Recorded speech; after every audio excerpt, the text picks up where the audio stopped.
welcome back to Tell Me About It. Or if this is your first time listening, thanks for joining the party. I'm your host, Jade Lovine, and every Tuesday, my guests and I get very, very real about all the less than perfect moments of our very imperfect lives. And remind each other that even the most successful women that we idolize and constantly compare ourselves to also deal with rejections, losses, mistakes, insecurities, and inevitable shitty moments. My one and only hope with this show is to make women feel less alone by realizing that the women we think have it all figured out actually struggle in the same ways that we all do. Sometimes just knowing you're not alone in going through something can make you brave enough to get out from hiding under the covers or stop that shame spiral dead in its tracks. At least I know it always has for me. Okay, back to why you're here. Today, we have Gwen Stefani on the show. Unless you live under a rock, you probably know who Gwen is. She's been an icon for nearly 30 years and is just the coolest, most authentic person who's managed to stay so true to every aspect of herself for her entire, very prolific career. Gwen's been a big part of my life since I was born. For a little backstory, my dad started a music label called Interscope Records and signed Gwen and No Doubt in 1991. I was born in 93, and my childhood was just colored by memories of her career. And she's always been like a part of the family. For example, Gwen's first wedding was at our house, and it's funny because I have very few memories of the actual wedding because me and my siblings left in the middle because our dog decided to give birth that night, so we thought that was much more important to witness than the wedding itself. I always gravitated towards Gwen. I was obsessed with her, and still am. But when I was 8, I actually got my first AOL email account, BabyJade14, and I stole her email from my parents' contact list and would just email her constantly, back and forth, and she responded, which was the nicest thing ever. It just goes to show she's always been insanely kind, generous, and patient above all else. Even though I've known her my entire life, it was a whole different beast to get to interview her. I swear it felt like a dream and I blacked out from start to finish. It was so surreal. We sat down a week ago, right after her wedding, and seeing her beaming with happiness was so sweet. But of course, I had to take her back to before she found her happy ending. She opened up to me about body image, heartbreak, finding her voice, how her learning disabilities and other life experiences affected her confidence, being hard on herself, feeling lost, and so much more that I'm so excited for you to hear. I learned things about Gwen that I definitely didn't know before, and I'm beyond grateful she came on the show and was so open about the things that make her, this superhuman, human. I feel like Gwen needs very little introduction, so let's just get right to it. Here is Gwen Stefani. Hi, Gwen. How are you? This is crazy. I'm like, wait, you grew up.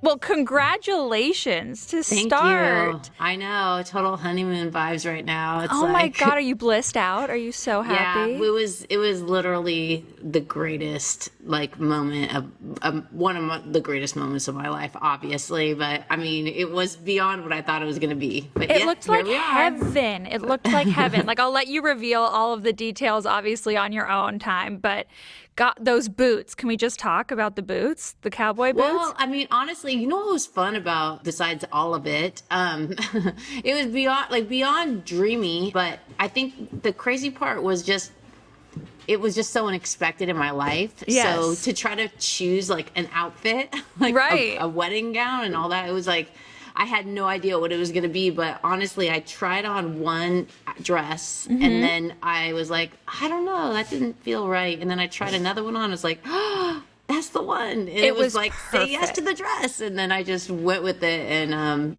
did you know you wanted it short? I didn't know anything. I feel like when you're me and you're as lucky and blessed as I've been to wear some outstanding dresses, yes. you don't know, you can't, I don't know, it's really hard to and it's such a big deal for me, I care completely about that stuff. Yes. So no, I had so much fun and picking it and working with Vera, and Rob Marielle helped me a lot. So it was just a really amazing thing. I swear, you're the first person I'm talking to since. Oh, so. Jesus. Okay, great. Like, no what? pressure or anything. But I just wanted to say congratulations first, Thank because you. I'm so excited for you. Like, I was listening to like your Essentials playlist the other day on Shuffle, and Don't Speak came on first. And then right after, Anywhere But You, that you sang with Blake, came on. And it was just this crazy, surreal moment where I was like, it's the same girl singing, but just like, I feel like you're home now. That's a really good way to put You it. know? I actually feel that way. It feels like that, and it feels awesome. So I just feel so lucky. And I don't know. I think one of those things that you think about a lot in your life is you don't know the future and you don't know what's going to happen. But I feel like my spiritual journey has really guided me towards this place and Yes. this place of peace, and just sort of now I just need to figure out how to do the rest of my life. I think it will all be smooth sailing from here, aside from the 3 boys and the craziness that comes with that. So you and I have known each other, let's just go back a little bit, for 27 years. I'm 27 years old. Wow. You have been in my life from the second that I was born. Isn't that weird? That's so weird. I was trying to tell Blake, I was like, I think I knew her since she was like 2, or I just remember the first time going to your house in Malibu was when you had the Malibu house. And that was before I knew like that even Malibu people existed and that there was rich people in the world. And I was like, what? Like driving down PCH trying to not miss like the entrance to this gigantic gate and this like football field of grass. And I remember getting out of the car and like walking in and your mom being stunningly gorgeous, and Aw. and Jimmy just being terrified of Jimmy, and like and we walked upstairs and your mom had this incredible like playroom that looked literally like a preschool Yep. in your house, and I was Yep. like, wow, this is how people roll, like this is so cool. But yeah, there was so many of you that I didn't know if you were born yet, but Yes. you were the baby. I was the baby. I am the baby. But you, because I think you signed to Interscope 1991, right? That sounds kind of right. I was born in 93. I'm so okay. So I was like, I'm really bad at dates, but I know I was like young, and I didn't know who your dad was. I didn't know who Jimmy Iovine was. I just was so naive about even what getting signed meant. Like, Right. I just did what everybody told me to do. I was just kind of like, yay, I'm going to sing. I didn't even know I was going to be a singer. I was like, what do I do? Tell me what to do. I'll You do were it. just in it for the long haul, I guess. I don't know. I wasn't. I was just, I don't even know what I You're was just doing. wound up there I somehow. was just, exactly. And now I feel like I know what I'm doing a little bit, but I did not know then. So let's start there, because like on this podcast, we like to talk about our 20s, because it's just a hellish time in your life that can be really beautiful, but also extremely painful because you just don't know what you're doing. You know, like a lot of people Yeah. feel that way. So when did Tragic Kingdom come out? Like how old were you? When Just a Girl was on the radio, I believe I was 26. 26. So Okay. like basically I started in No Doubt when I was 17, and I was just in my senior year because I graduated when I was 17, so I was a little bit young. Oh. Yeah, and so my older brother was the one that kind of started the band with this guy John Spence, and then basically we were just for 9 years just doing the band. Like, I mean, I was going to college forever. I was trying to figure out what I was going to be. I had definitely had like not struggled a lot in school. Like just, I didn't know that I had like dyslexia and ADHD and all these things that Right, now that I now- know because I have kids, so I know what that is. But Yes. so the band for me was like just the fun procrastination from school. And That's so crazy. yeah. Where were you in college? I didn't even know you were in college. I'm super smart. I was in I know college you're for a super long smart. I time. know you're super smart, but I didn't know you went to college. I did double time of college. No, I went to Cypress College, which is in Cypress, California, and that's like a community college. And basically, I had to start from the start, like way over. Like I had beginning math, beginning everything. Yeah. And then I went to Fullerton. I transferred to Fullerton Junior College. And I finally got enough credits to go to Cal State Fullerton. And I feel like I was there for a couple years. And I was like, okay, finally I'm figuring this out. I'm going to be, because you're talking about the 20s. And by this point, I was like in my mid 20s. That's how long I was in college. And I still lived at my parents' house because we just all liked each other. And what was I going to do? Like, I was very like young for my age and very naive. And my family was quite sheltering. So I just finally was like, I'm going to do art. Like, I know that I'm good at art. I'm not as good as my brother, but I'll find something. And I remember I was taking a painting class and I was like, I'm going to paint me in like Orange County, Orange Crate art. And I'm going to be like holding orange. And so it's basically the cover of the Tragic Kingdom, but I was going to paint it. Like that was my idea. Yes. But then I feel like then Just a Girl came out. It was just like everything was a whirlwind after that. It just happened so fast. God. So when you first came to the Malibu house until Tragic Kingdom opened, was that like a long period of time? Your dad tortured us for a long period of time. Oh, yes. That sounds about right. Yes. No, we basically, I think when we got signed, we were like the second band signed to Interscope, I feel like. And it was like, at the time, it was kind of like Marky Mark, like Rodrigo. Primus. Yeah. I think Four Non Blondes was way after that. But then, I mean, I'm just trying to think of people that were there at the time. Yeah. And then basically, I think Jimmy Jimmy, you know the story that Woody said to me, right? Like, no. we did a showcase. So I didn't even know what all these things were, but the band was always like, okay, if we get signed, then we could put actually music out. Yeah. And at that point, we were a live band and we were doing really well. Like, we were like a big fish in a small pond. You know what I mean? And I feel like we wanted to put music out on a record. Like that was what we couldn't afford to do it unless we had a label do it. So we got signed, and this guy, Tony Ferguson, who's from England, who worked at this record company called Stiff Records, which was all like the ska bands that I loved growing up. Yeah. He was the one that said, you got to come down to see this band. He was working, I guess, for Jimmy at some point. Okay. And so then Jimmy came down, we did a showcase, and he pulled me aside and he goes, you're going to be a star. In 6 years, like this weird random number. And I was like, who is this guy? And he goes, yeah, he just said that. And then in 6 years on the dot, Don't Speak was #1 around the world. So he was right. Yeah. That's so wild. Okay, I don't want to take a break, but we have to. We'll be right back. It's so crazy. I feel like so much of my childhood was colored by your career. Just so many of my memories surround that. And you were always just this fundamental part of our family, it felt like, from the day I was born. Well, you guys always make me feel like your family for me was always like so idealistic, you know what I'm saying? Because your mom being so stunningly beautiful, but also a mother, plus having Jimmy, like taking care of Jimmy, you know what I'm saying? Who we all knew was this like super eccentric and, you know, maniac, and then had it all under control with like having like her books and all her creative stuff. So I looked up to your family like, wow, because, you know, I come from like a family of 4 kids as well. Yes. So it's very similar, 2 boys, 2 girls. Totally. And you have the Italian-Irish thing also. Yes, exactly. Yes. And I always remember Jimmy saying about you that you were extraordinarily independent and very clear on who you were from a really young age. Yeah. And so I just remember just learning so much about how individual each one of you kids were, coming from these 2 really smart, eccentric parents, you know, and you were a very privileged family. Like I'd never seen something like that before, even though I know that I was privileged as well, in the sense that like I had 2 loving parents that, you know, that loved us and we were very taken care of in that way. But because you were talking about the 20s and you're 27, and for me 29 was when I wrote Return to Saturn, which was all about the like changing in life and how hard it is, and how like you really question who you are and what you're doing, and what does this all mean. And so I feel like you're about ready to get into that, which is you're telling me. I'm like, it feels like crazy, like, but Gwen, this is so crazy.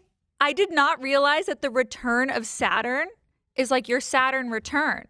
Yeah. Oh my God, I feel like the dumbest person on the planet. I literally just realized that. Well, I don't even know, like somebody had told me about that, and it was very fascinating to me, because I think that you're in your 20s, you're really trying to find the meaning of life and who you are and your purpose and truly for me, if I could go back to that girl, I would just go, well, you had that already with your faith. You know, it was in you since you were a little girl. Kind of, that's why I was so always fascinated with you, because you had that in your heart. And that's kind of how I was. But you get lost along the way, you know, and you start to question it, and you start to think you know better, and you think you have some kind of control over something, and you don't. Yes, it's so true. Yeah. What do you remember being insecure about when you were like 27, 28? I think for me at that time, I had 2 pretty bad relationships.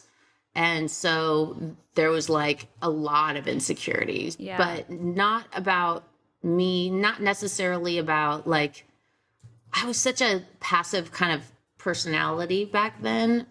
But at the same time, I had like this creative, like visions all the time about like taking whatever pain I had and trying to share it in some way through music. And so that was just always what I did with whatever was going on. But I think the biggest insecurity was that the first relationship was, it was, you know, really one-sided, and I was very obsessive about the relationship. As we all get, yes. Yeah, and during that time in my life, I was so overwhelmed by thinking I was in love and what that meant that I was obsessed about it. And then when I got in my second relationship, it was so many insecurities with so much cheating, and like, you know, that wasn't my fault that somebody else made me feel insecure. Right. So I think that made me super insecure just about myself. Like, why? Because when someone does that, you question who you are. You know what I'm saying? But I don't know. I think I also had all the normal insecurities that you would have as a girl. I never really felt like one of those girls, you know what I'm saying? I was just I don't know who I was. I look back now and I go, I was just like everybody else, but at the same time, I didn't feel like everybody else. Like I felt like I was just sort of like in this band with all these guys, just obsessed with this. It was just a very hard time, really confusing time. It is such a hard time. And you were this superstar, you know, like, did that feel like it happened kind of overnight, or did it feel gradual to you? It was incredible. I think the incredible part of the journey, there was like 2 parts to it. It was like discovering after, like, not being good at school, not knowing what I was going to be when I grew up, like not feeling like I fit in, which, I mean, most people say this, you know? Yeah. I just suddenly found this gift that God had given me to be able to write these songs. I mean, honestly, no one taught me. Like, it just, all of a sudden I wrote one and I was like, oh my God, that feels so right. Like, and then I just kept doing it. And the pain that I was going through, the rejection, all of the stuff that happened was feeding this like newfound like gift. And I was like, so it was very strange, you know what I mean? Yeah. And then by the time we had all these songs and this whole story of my pain, which was The Tragic Kingdom, comes out, but I'm still in the band with the guy that I'm obsessed with. Exactly. And then the band is sort of like super confused about, like, well, why are they paying more attention to the lead singer? We're a band. We've been doing this for 9 years. And then there was the guilt that I had for that, which... Yes. But then it was my story to tell. So it was like, of course people are going to pay more attention to the person. It was my story that people were connecting to. Yes. So, you know, I think it was really confusing for all of us at the time to, like, understand that attention. Yeah. But for me, for whatever reason, it didn't really affect me that much. I think I felt like I always was protected from the fame. I don't know why. It just never really... Interesting. It was more the relationship with the band that was like really like affected me. Yeah, which I guess comes along know? with the fame in a way. So when you first started writing songs, were you like, I can't release these? Like, these are way too personal. This is like my diary, and then I'm going to sing it to the guy that I'm writing about. Like, was that ever a question, or were you just like, screw it, I'm putting these out? It was never a question. I just was so happy to have something that I was good at. Like, yeah, finally. No, I totally understand that feeling. And I just was sort of like, I was very rebellious at that time. So when I turned 25, you could imagine, like, I had already written Don't Speak like a year or more, and Just a Girl. All those songs I'd written like a year or so before they even came out. So they were old, like, by the time they came out. And you know, I think that was like, it just felt really good to be like, yeah, see, I'm good.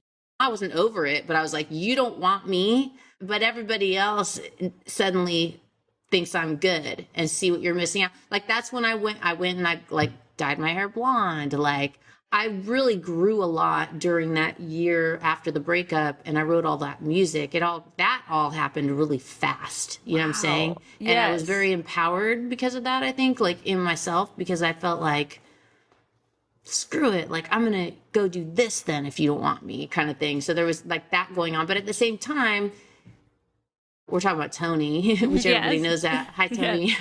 We were best friends, you know, and we still had a lot of fun together, and we were very passionate about the band, about the music. It was very strange. I think it's very strange. At the time, I didn't realize it, I don't think. Yeah, like it's hard to imagine being in that situation, but probably when it's happening, the world is moving so fast, you can't even focus on really what's happening, you know? But looking back, it's probably crazy that you're like doing this all with your ex-boyfriend. Is songwriting, how has it changed throughout your life? Like, what was it like when you were in your 20s versus now?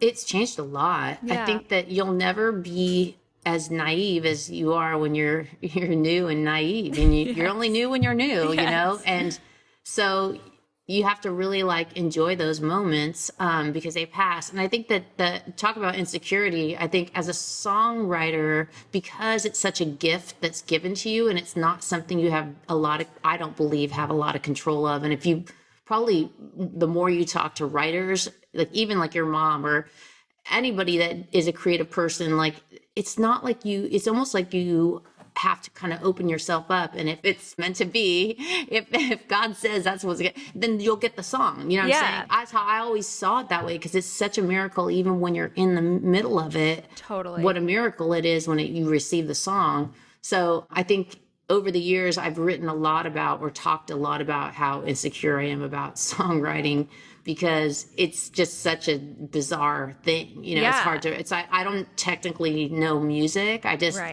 channel this thing that happens. So I had a lot of fun writing this year. I actually didn't expect to write at all, and I ended up through like quarantine going in and doing these Zoom sessions with people, and it was really fun. Like I wrote like 20 songs in like 8 weeks. Like it was this really quick, like, I mean, with a lot of help. I mean, these people I'm working with are so talented, but then it sort of like went through a phase where I'm like I kind of put a couple songs out, and it was like, and then I was like, well, I'm going to get married. So I'm just, I think I'm just going to like take a pause. Like no one's really like, who cares? Like, I'm just going to wait. We're all focused on the wedding anyway. I know. Like, I just want to enjoy the moment, because you learn the older you get that these moments are just, they're passing by so fast, and you just want to sometimes take a pause and go, okay, I'm just going to absorb this for a minute. No, I think that's like the benefit of finding this insanely amazing love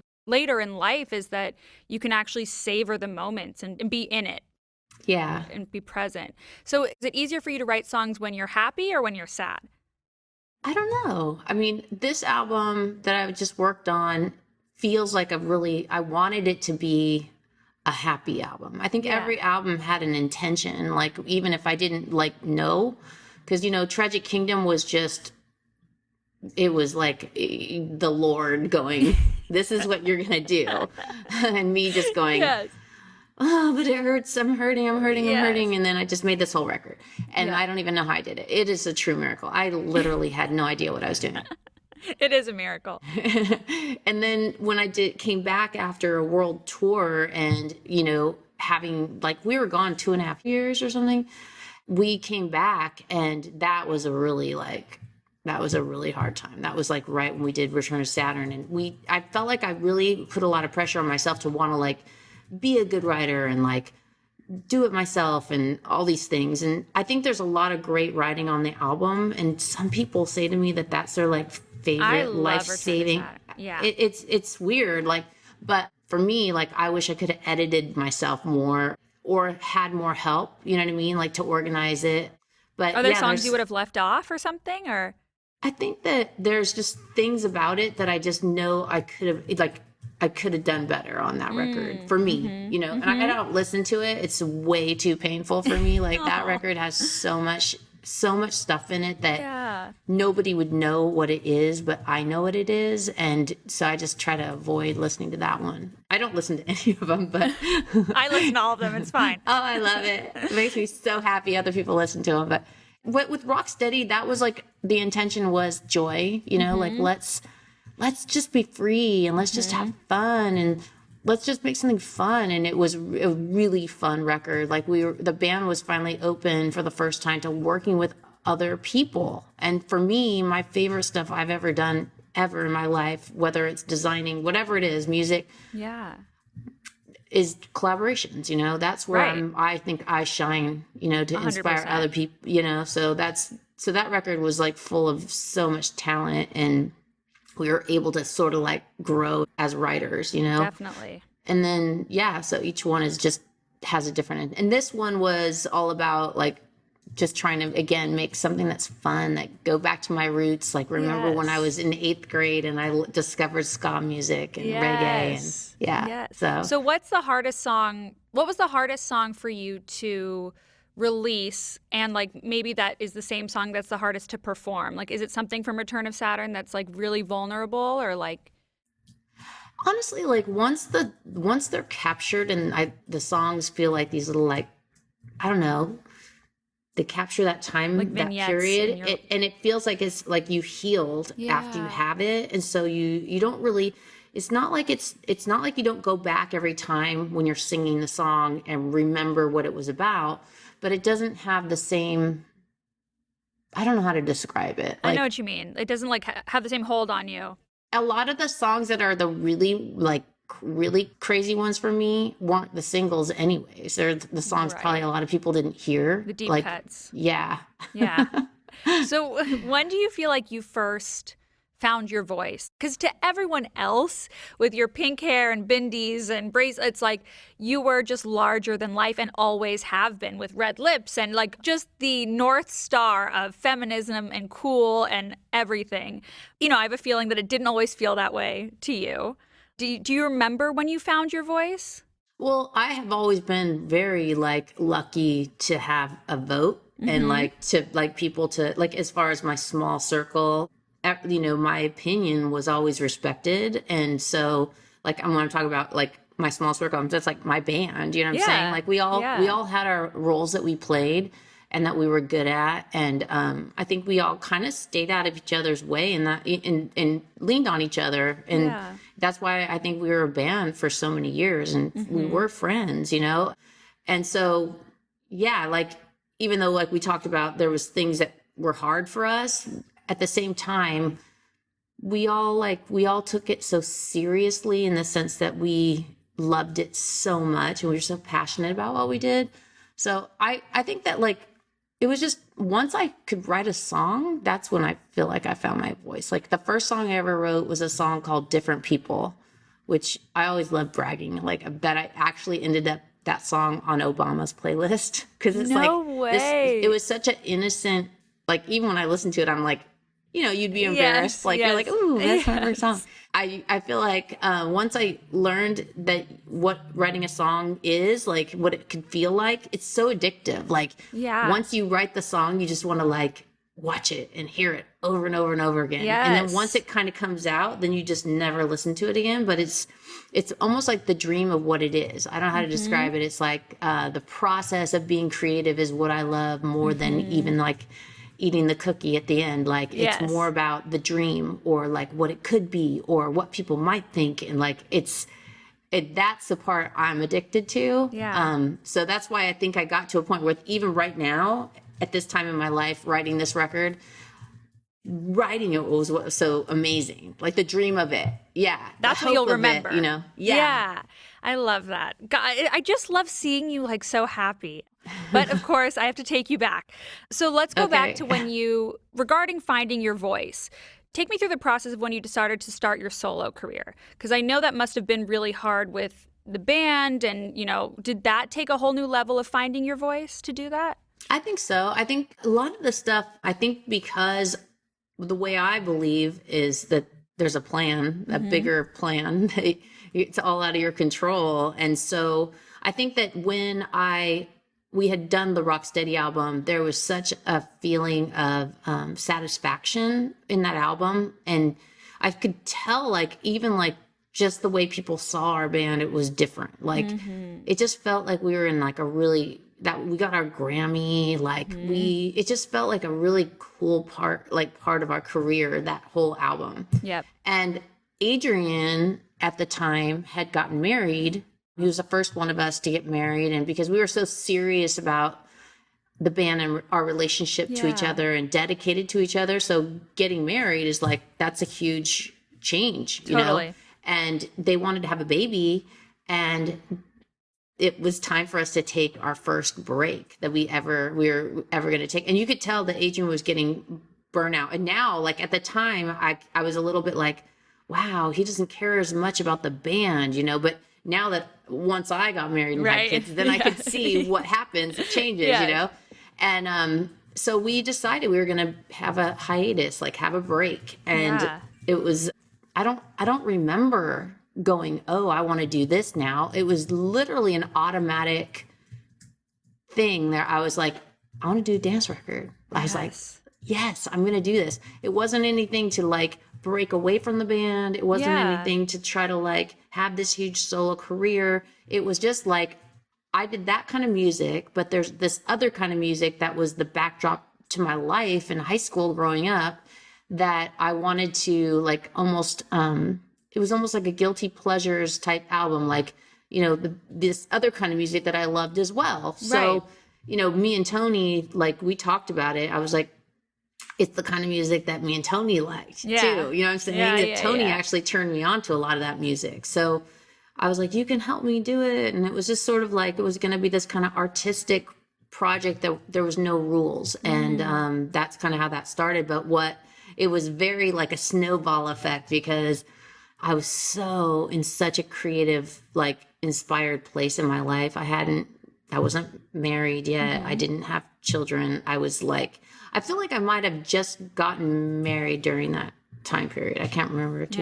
I don't know the dates, but I should know. I feel like I was there for that wedding. Yes. You were there for the wedding. Yes. I feel like I just was in a really creative place, and I didn't want to just I was like, oh my gosh, I have this huge opportunity. And your dad actually, he just seemed so supportive of everything I was doing at that moment, that I felt like, you know, he was, I guess, A&Ring the project. So I just felt quite like, I don't know how to describe it. I just felt like the world was my oyster. Like I could do anything. And I, at the same time, I was scared, and I was like worried about, like, I didn't plan on touring. I was just going to do this creative album, and it was going to be over.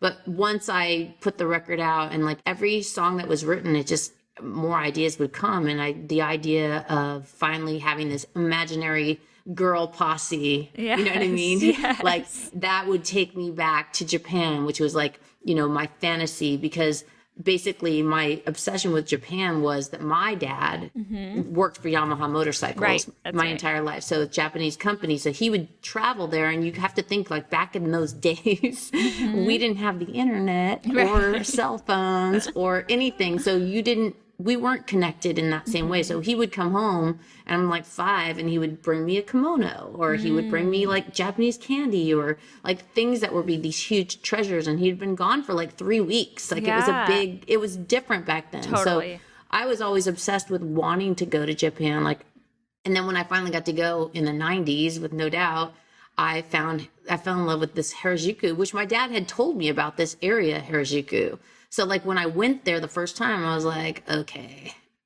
And I like related so much I was such a fan of the culture being so traditional, yet so like futuristic and modern at the same time. And so then that was just a huge inspiration for me to want to have these, like, I've never had dancers. I never got to do costume changes. I never got to do all that girly stuff that I loved, you know, and be theatrical and be dramatic and all the stuff that those records ended up being. And so once I made them, it was like, okay, I gotta do it live. Like I have to do it live. Of course. And then of course, when I did that first tour during the rehearsals, I not only twisted my ankle, like Oh, really shit. badly. I got pregnant. So Oh my I was God. like, okay, I'm pregnant now on this You're tour, like, and I'm okay. gonna.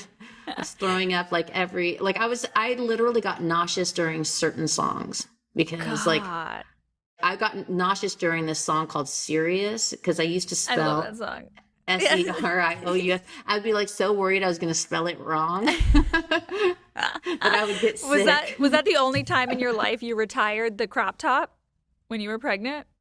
I feel like I didn't until like I was 4.5 months pregnant when I stopped touring Oh on my that. I God. know. Like, so I just remember being miserable, like feeling Yeah. fat, like Yeah. everything. They would have to come out and like release my clothes. Like you could see the different, how the costumes like changed. Totally. And it was for some reason trying to keep it quiet. And I guess because, anything could happen. So you're Yeah. not supposed to say anything. So, Right. and I guess I just wanted that to be my tour. I didn't want people to be focusing on that I was pregnant, you know what I'm saying? Right. And Yes. it was like a really weird time, but God, I didn't realize that. That's I so know. crazy. It's the first time I ever did like costume changes or anything, and I was playing with a whole new band and dancers, and it was like a whole new thing. But the tour was really short. It wasn't Yeah. that long. Then I came back and went from that and had the baby. And that's when Jimmy was like, you got to go in and work with Akon. And I was like, I will never forget for the rest of my life. I was sitting in like, I don't know why we called it the bird room. There was a bird room in our house, which is so weird. But I was sitting in there and my mom came out and said to my dad and said, oh, Gwen had her baby. And my mom writes pregnancy books. So my mom is like beaming. And my dad runs, like doesn't even celebrate for 2 seconds, runs to the phone and calls you and says you got to get it like in the hospital, I assume. I'm like, I'll never forget that. I was like, I was like, okay, I'm raised by an animal. This is insane. Like, this is just like ridiculous that you're calling her right when she had a baby about this new record that you want. It's so crazy. It was crazy. And I think that because we all knew we were on borrowed time and it was just going to, you know what I mean? And the fact that I had written so many songs for the record, the Love Angel Music Baby record, that like I kind of could have put another record out, and there was a lot of good songs. I just needed to kind of fill in the gaps. And so I think he just didn't want to lose momentum. And remember, like at that time, things were changing so much in music. Like we were, from my first solo dance record to the second one, like it was a different format of music, you know what I mean? Right. And so I think he was just like racing to try to like, from his angle, like whatever he had to do. God bless you for being understanding. I love him. I do. Yeah. I would not be here if it wasn't for him, but I just, too. I know, but I love him. And so I basically was like, I'm not doing it. I'm not going in the studio. My baby is it was, I think 9 weeks at that time. So, like they're just starting to smile. Totally. Like I never had a baby before. Like this is my first time. He's like, come on, he goes, if there's anything you do in your life, Gwen, anything in your life, you got to go to this session. And I was like, wow. So I packed up my baby and my boobs because I'm nursing the baby and my baby nurse. And I went to the session and I walk in, I'm like, okay, now I'm going to be working with a rapper. This makes no sense at all. What am I doing? I hate you, Jimmy Lovine. And then when I walked in, the moment I walked in, he was like my homie. Like it was like we had known each other already. It was very strange, very, very strange. And we wrote Sweet Escape, which was one of my biggest hits. Thank God that worked out. Jesus, that's amazing. So you, I feel like, are the epitome of confidence and just like what it looks like. And has it ever, no, I know that might sound weird to you, but like that's how you are to other people. Like you just are this light. But I wonder, like, do you remember specific times in your career where your confidence really wavered? Of course. I mean, it always does. I mean, I think that the one place where I remember, like you asked me before, like when did I get that? I guess you said power or like whatever it is. I also have a very strong memory of, because there's two things. It's a songwriter, but then there's like the performer part, which is they're one and the same, but they're not. And that's interesting. When you're not a performer, you think of them as the same thing. Yeah, like I think that like the songwriter part is really real. Like it's very you, and it's like you're literally taking people into your heart. Yeah. And then as the performer part, it's almost like the you want to be, you know what I mean? Or that is you, but Yes. it's, you learn how to like sort of like manipulate the people that believe you're something more than you could possibly be, even yourself. Like you're like, I am a superhero version of me. That's just, and I can remember the first time that that happened, and we had gone, like, I don't know, people don't know the whole backstory, but there was another singer called John Spence who was the lead singer, and I was like, we sang together. Well, for No Doubt. Yeah, with No Doubt from the very beginning. And he died like the first year. And so when he died, I was like, well, we got to get another singer. And so the other kid that was in the band, Alan Mead, he played trumpet and he was singing. And so he ended up singing with me. And then he got his girlfriend pregnant when he was like 15 or something. So then he was out.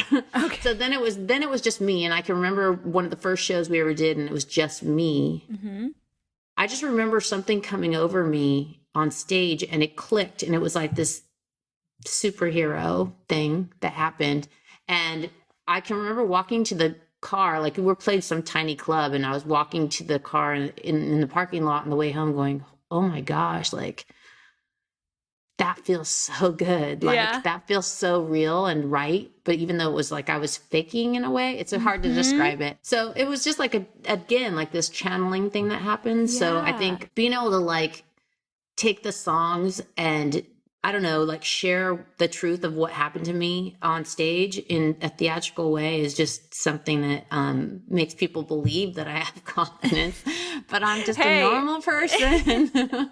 No, yeah, I mean, it's the most convincing thing in the world. I think it's like, as when you're performing, like it's almost like riding a bike. It's like you don't do it, and then all of a sudden you do it, and you do it again. And it's like part of who you are. You can, you are a bike rider, as well as you can walk and you can do all these things. But like for me, it's just one part of who I am. Yeah. And I think honestly, the one thing that like I think the one thing that I learned through life is that the people we like love the most and admire the most are the people that are the most genuinely themselves. And that's what makes people believe that you're confident, because if you are just you, well, how can someone argue with that? You know what I mean? So true. So maybe that's, I just try to be myself as much as possible, because if I'm not, then I just know I'm going to be found out. So why would I, you know what I mean? Yes. That would be horrifying to be a liar. I do not want to be ever a liar. Yeah, right. So as far as confidence, what gets to you today? What is able to knock your confidence today?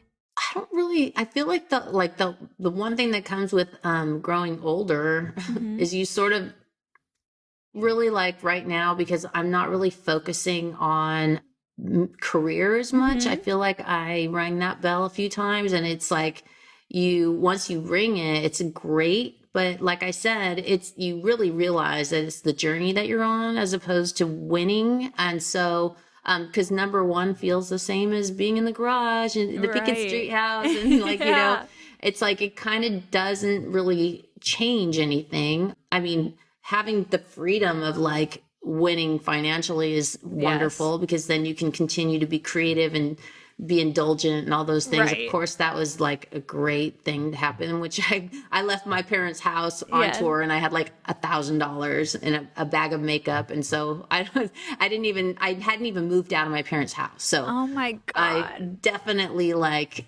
appreciate that. And I was talking to Blake about it this morning, just how hard we have worked, like the kind of work that we didn't even know we could do. You could do it, as far as like the hours and like the amount of hours and 100%. Just like sleeplessness and like just physical, work, but all super fun because you're doing the stuff that you love to do. So very blessed, but I don't know. I think right now I'm in a pretty good place where all I want to do is whatever I'm supposed to do. And I want to fulfill my purpose, as a person on this earth. And right now, the most important role that I'll play is going to be as a mom, everything else I've done that. Like I'm doing the mom thing. I always knew that at this point in my life, I was going to have a teenager, that I was going to, is Kingston a teenager? Yeah, he's 15. Oh And my God. That's probably how you feel with me, but that's so nuts. Jesus. I know. It's I remember really his weird. baby shower. I know. Like He's growing up, and I just want to be like, I think it's amazing that I got to be like a singer and a songwriter and performer, and I got to be all the things I am, but being a mom is obviously like super serious, and like I just have to get it right, so Yes. I'm just focusing on that. So it's when you're doing that, when you're actually giving and like being that role, playing that role, there's not a lot of time for being insecure about yourself. Right. You know what I mean? You just want to like, Yes. slap them. Yes. Make sure that they do be good people, Yes. No, totally. So you've been this mega star for so many years. I want to know, like, being a female celebrity in the late 90s, early 2000s, what was it like then versus now? Like, was it harder to be a celebrity then? Like, I was watching some of your old interviews and like how people used to talk to you. Just What like, were they doing? well, just like commenting on your body, or like saying like just like male like talk show hosts, just like how unabashedly like gross they could be was insane, and just tabloids and everything. But now there's the internet, and I wonder like what the juxtaposition is there. I definitely think it's harder now. Yeah. I mean, 100%. I mean, you can't even barely be yourself without being, you can't get it right ever. So I think it's really changed like dramatically. And I feel like we had a lot of more freedom back then, to be, even things that like I feel like were accepted back then just aren't now. So it's like, it's just a different culture is just changing so quickly. But definitely feel like we had like, it was just a different time. Like it was really fun to be able to release music or to be part of different like cultural things that we all had our eyes on. Like, everybody watched David Letterman, or everybody listened to this station. So we were all united in whatever we were doing. And it was like, it was an event. Like it really felt big, and it really like an award show was really like an award show, and now it just feels different. It feels like there are a lot more opportunities to have platforms and to have a voice, and, I don't know. It's just a completely different world, and hard to describe it. But I was very lucky to have had a little bit of both. You know what I'm saying? So like I was telling you, like during my solo period, I feel like that was when things were shifting a lot. Definitely. And I think that it was like this crazy time, because I think you don't realize how many people you're still reaching, because it's just, you can't count it the same way. I don't know. Totally. It's different. I think for me, like none of it's real, obviously. Yeah. None of it's my life until like you're face to face with it. Like I'm face to face with you in a Zoom and you're telling me stuff and I'm like, wow, that's crazy. That's how you see it. Okay. But like, it's not real until it's real. Like until I do a show and I see actually the people that know the songs or know the lyrics, or someone tells me like this happened to me, then you're like, okay, I had an impact on someone. That's kind of something I never thought I would do in my lifetime. It's kind of great. Oh my, and you have, I mean, to say the fucking least, like you are just crazy. You're an icon. Like I'm literally sweating through this interview. I'm like nervous. I'm like, yes, I'm nervous. I'm like, cause I just look up to you so much and I think you're just amazing and I love you. Okay, we got to take a quick break and we'll be right back. So I think a lot of people have a misconception that because of who you are somehow exempt from feelings of comparison. But when you were first starting out, did you compare yourself to other women, or do you do that at all today? I definitely think I have. I just never saw myself in a certain category, which there's these, like, I guess that you could break it down to like the old school, high school. Like you had the cheerleaders, the popular people, the weirdos or whatever. Yes. I don't really necessarily saw myself. Like I was in marching band. Like I was in that kind of group of people. Like in high school. In high school. Yeah. Like I literally went to band camp. Like I was so like, and I don't think I just never saw myself as that. Interesting. Whatever that is. But And also, you got to remember back, you said a lot of women were, there wasn't a lot of girls in bands. Like, there certainly in the group, the kind of music we were doing, there was very little. And so I think it was just very unusual. And I think the way that I was kind of, my DNA was, I was just very passive. So I didn't really think a lot about that stuff. Yeah. I just was very much in my own world, like a fantasy world, like, sitting in high school, like, drawing on my notebook going, how would I sign my name if I married Tony? Like, yes, you know what I mean? Or yes. like, what would I, these are the kind of thoughts I would have. Or, yes, very normal. Oh my gosh. Yeah. I have a show coming up. I'm going to go to the thrift store and I'm going to make I've got my sewing machine and I'm going to make like, it was all about what am I going to wear? You know what I mean? Like, how am I going to do my hair? Like, right. And I would obsess over these things. I would stare at the girl sitting next to me in class with flawless makeup on. Like, yes. She would always like be putting her makeup on during class. Like, I was really obsessive about the things that I was obsessed about, and to a flaw. Totally. So, yeah, but I assume that like people would try to pin you against other female celebrities or artists, like, did that ever penetrate? Well, I think for sure, I didn't really see it so much. There was other artists that kind of sometimes tried to start stuff, but I don't think I was in the same lane as anybody as far as like categories. Do you know what I mean? Yeah. I'm not confrontational. I'm not very competitive. Like, right. I just, I am at certain things. I'm competitive with myself about wanting to like do something great and be creative and but like, as far as like winning, like, I don't know. I never played sports. I'm not into sports. Like, this is not who I am. But I think that like at the time there was like just, there was people like Jewel, like, and yes, was I jealous of how pretty she was? Yes, I was, or there was like Alanis Morissette, was I jealous that she could write such amazing lyrics? Of course I was, inspired, jealous, you know what I mean? Yes. And then there was like there was like L7, like, it's like, well, that's not what I do. That's not what I am. So I don't really feel like I fit into any of the different kinds of girls. Then there was, Shirley Manson from Garbage, but she was like definitely a lot more hardcore and just confident, like, that was different from who I was. So I don't know. I think I was just somewhere in my own world. I don't know how to describe it. I didn't even think to compare myself because I couldn't compete with any of that. I wasn't the same. It was like comparing apples and oranges, as they say. Like, how do you compare it, Yeah. So what would be your advice to someone like that's, 27, for example, that finds themselves comparing themselves physically, professionally, personally to all these people? Like, we're just online constantly and it's hard not to. It's very, very, very hard. I don't know, especially I think for females, it's impossible because the influences that we have and it's like all about sharing and like trying to get people to like you. And it's so, I don't know what to do. Like, I don't know what to say. I just think that the one thing that always saved me was, again, to just embrace who you are as an individual, because once nobody can be that but you, right.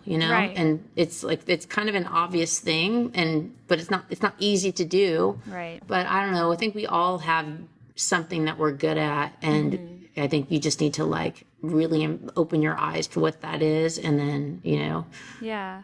But again, like, if you really are going to ask me, like, yes. I mean, I live by that. Like, I live by my faith, and it's something that I don't want to like shove it down anyone's throat. No. But you are asking me, and that's truly where I turn to. So that's how I've navigated my life. That's incredible. So, something that no woman is exempt from is like body image and just having issues with that. And you have been on every single magazine cover known to man. Like, have you ever struggled with body image, and when was it worst? I did, of course, my whole life. You know, when I was little, I was a little bit chubby. Like, I had to always really work really hard at getting a body that I wanted. Like, what's interesting is my dad, who has been pretty much obese, and I'm not making that up. Like, you've seen my dad. Like, I love your parents so much. He just comes from a family that was, you know, they Italian, like they were bigger or whatever. But my dad just this year, like, lost 100 pounds. Wow. By just like diet and exercise, like shredding just for the wedding. It's well, he didn't even know. He did it actually the last couple years, so we're just so proud of him to see that's him. Amazing. You know, I think that once I finally got to being a senior, I was like, I'm done. Like, I'm not going to be. I want to be what I want to be, and what I want to be is I want to wear the clothes that I want to wear, and so that means I need to do this. So I think my dad is quite a disciplined person, and I think I am a really quite disciplined person. I never used to think I was. I think I was just really hard on myself about it. But once I made my mind up, say, if I want, I know I have to do this and this to get this, so I'm going to do it. And that's when I would just, you know, and I'm just like everyone else, like I'll fail. Like this weekend I failed. I was like, I was like, okay, that's it. The wedding is over. Get your like you just blew your diet so bad. Like, what are you doing? And then of course I made like 100 excuses of why I'm on my honeymoon and I need to order everything I want from Postmates. Yes. But I fully agree with that. But I think it's one of those things. We all want to try to be perfect, whatever that is, and there is no such thing. And so we just do our best. I think for me, it's all about just trying to be the best version of who I can be. Like, there's no perfect with it. And definitely different times through my career that I definitely look back and I go, oh. Was postpartum hard for you? Body-wise? Being pregnant was hard. I wanted always my whole life to be pregnant. I just thought that would be so awesome. But when I couldn't give myself a break, like to the point where it's like, I wish I could go back and go, so why are you so mean to yourself? Like, you were pregnant, like, enjoy it. So anyone that's pregnant, just enjoy it. But also, like, I think that afterward, again, if I didn't have like so many incentives to want to like get myself back into shape, or not even incentives, like pressure because like Jimmy's putting me in the studio and Jesus. Like the band being like, okay, I know a good way that we can get inspired. Let's go on tour after you had your second baby 4 months after. You know, it's like really, really a lot. Like, I'm lucky though, because, you know, I look at myself during that tour and I'm like, dang, my baby was 8 months old and I had an 8-pack. Like, what? How did I do that? It's inhuman. It's unbelievable. Well, it's because I was on tour. Like, I mean, when you are nursing a baby and you have a toddler and you're doing a show, you know, you do 60 of those, you get in shape. It's not, you don't have a choice. Like, it just happens. God, so. I think you have maintained that 8-pack for I think in human history. It's unbelievable. It's not. It is seriously not. It is not. But did you watch the Pink documentary with her on tour? Yeah, I just watched that too. Hey, Pink. Yes, she's the best. And I was like, wow. I mean, she takes it to another level, like with all of like that, whatever she's doing on that. No, what is it called, or whatever with the. That whole thing that she does. I mean, I was like, and I could so relate to like the whole trying to do both, and it's impossible. You can't be a mom and do that. It's impossible. But luckily I was like so into the movie. I was like, she has such a great husband and he's like supporting her. Like, and so do you. Now you do too. Yes, I do. He's the best. I'm like, I want to like really get to know him. I feel like I only know him relatively now, but he just seems like the best guy. You know, in the the thing about him, and I think, again, I said this earlier, why people are the successful people are the people that are the genuine people, because that man, he is the same guy that you see no matter who he's with, what he's doing, you know, if I look at him sleeping and he's the same guy. You know what I'm saying? He's just a good guy. Consistent. And he's very real and consistent and genuine. And so it's like, that I think is what is so attractive and why people love him so much. 150%. Has country music made you like feel, has it changed your songwriting at all? Is it more honest, do you think? Or is it When I started writing this year, I first wanted to do like a singer-songwriter kind of album. I felt like that was like where I needed to be. And I always wanted to do something like that. I really wanted to work and do that record with Busby, who passed like a few, right. How long ago was that? I can't even keep track of time. So then, because I had done my whole Christmas album with him, and the writing process with him, he's such a genius. Like, I just was like, this is my partner for the rest of my life. Yes. I just thought that. But then, I don't know, like, I think the country music, it's not so far off from like the music I grew up on, in the sense of being a child. Like, I grew up in the 70s, so I listened to a lot what we call yacht rock nowadays, which was the popular music of the time. And my parents listened to bluegrass and folk. So I had like a combination of sort of 70s rock and bluegrass and folk. And a lot of that songwriting is quite similar to, I don't know, similar to kind of country in a way. I don't know if that makes any sense. But it totally makes sense. But I think what I learned about country that I didn't know, because I mean, if you're into bluegrass and you're into country, like those two people would be like, we are not the same. Like, it is, you know what I mean? Like they'd be like, no. Yes. But like to someone on the outside, you could see that it feels similar. But I think the thing about like country that I learned over the last 6 years, is just some of the songwriting is just so unbelievably good. Like, you don't, the more I learn about songwriting, the more I understand what's good and what's not. You know what I mean? Yes. And it's just like how genius some of the songs are in the way that they tell the stories, and how they actually end up with, like, I love when they'll like end up with this line at the end of the chorus that sums up everything. And like, how did they do that? And it's so creative. It's amazing. Yeah, I mean, just to be able to be like witness somebody else that's at the top of their game, that's a legend in their own time, Blake, in a different category of music. It's just really interesting because it's so different, yet it's exactly the same career in so many ways. It's weird. Like, I know, like, people say like you're so different and blah, blah, blah. But like when I see you guys together and performing, it just seems like you're coming back to where you started, like it feels the same to me, like I feel like you guys are alike. It is very true. And like, I think like being able to be part, like when I was at my parents' house, and I'm in such awe of him as an artist, as a singer. And so like, I was sitting at my parents, we were having breakfast and went to church or something, and he texted me and he was like, we obviously have to do this song together. And I was like, whoa, like I freaked out. Like that he would, because like my fantasy in my brain would be that I could do a song with him, Yes. And was this while you were dating though? Yeah. Okay. Yeah. It was Happy Anywhere. So that song was like, he sent it to me and I'd listened to it and I was like, oh my gosh, started bawling. Yes. I was like, oh my God, you asked me this song. It's like better when he asked you to marry you. It was pretty amazing. Yeah. And like, we'd already written 2 songs together, because we had written a song called Break My Heart, which was, we wrote that like one of the first couple weeks we were together. But we never were in the same room. Like, he sent me a song and then I finished the lyric and then whatever.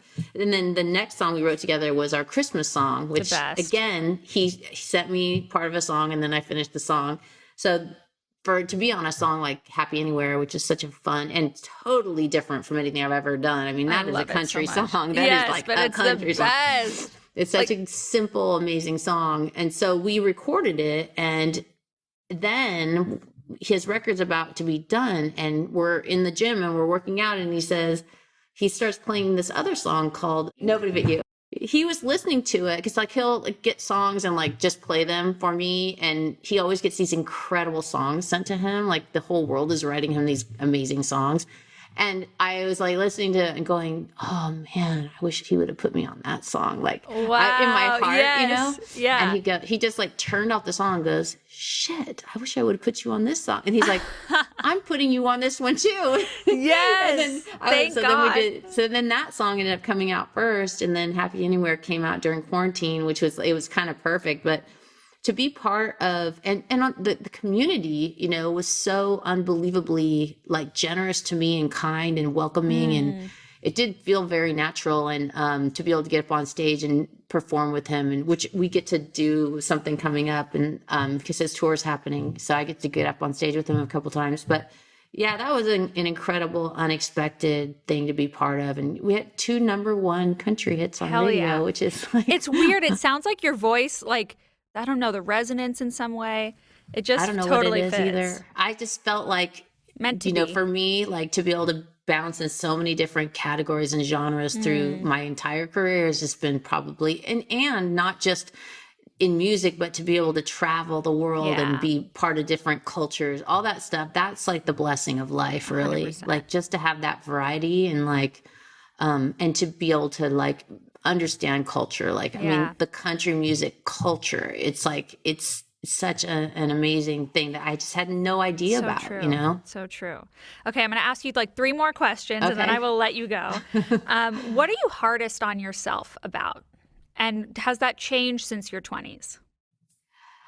I think I genuinely, I'm probably hardest on myself about just wanting to produce whatever that is. If that means like produce being a good mom one day and like actually playing with my kids and like putting the time in that they need, like without being distracted on my phone or like into myself or wanting to be, you know, indulge in like me, whatever it is. Yes. Like that is something that I have a hard time not doing that. You know Are you what a I mean? perfectionist?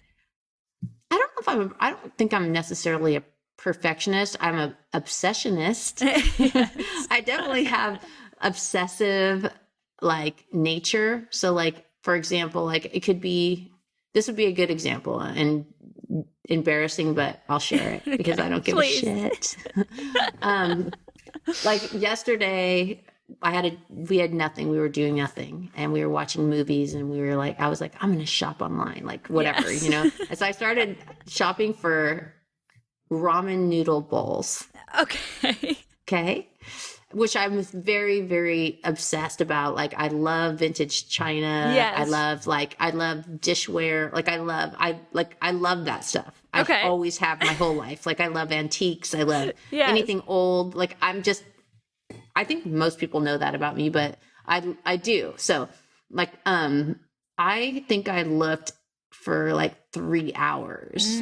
I still didn't buy anything. Like, and I'm still, as we're talking, thinking about going back online and looking for more. It's like, that's just an example of how far it goes. But my researching and my obsession and that skill that I have, which is something that can be a problem, is probably one of my biggest gifts because that's how I do everything. If I'm interested in it, if it matters to me, then I can put it or more, like an embarrassing amount. So I guess I always say that to my like kids because I'm like, you just gotta find whatever it is you're obsessed about, even if it's ramen noodle bowls. Yes, I'm gonna have the best ramen noodle bowls. I can't when wait. I get them. Yes, I think I have to go back to Japan to get them. I know. I was about to say that. It's true. It's true. Okay, so these are just little rapid fire questions, but what's a topic or concept you wish more women were open about or would stop lying to each other about? Oh my gosh. I mean, right now, I just want to, I can't do rapid fire, by the way. It's impossible.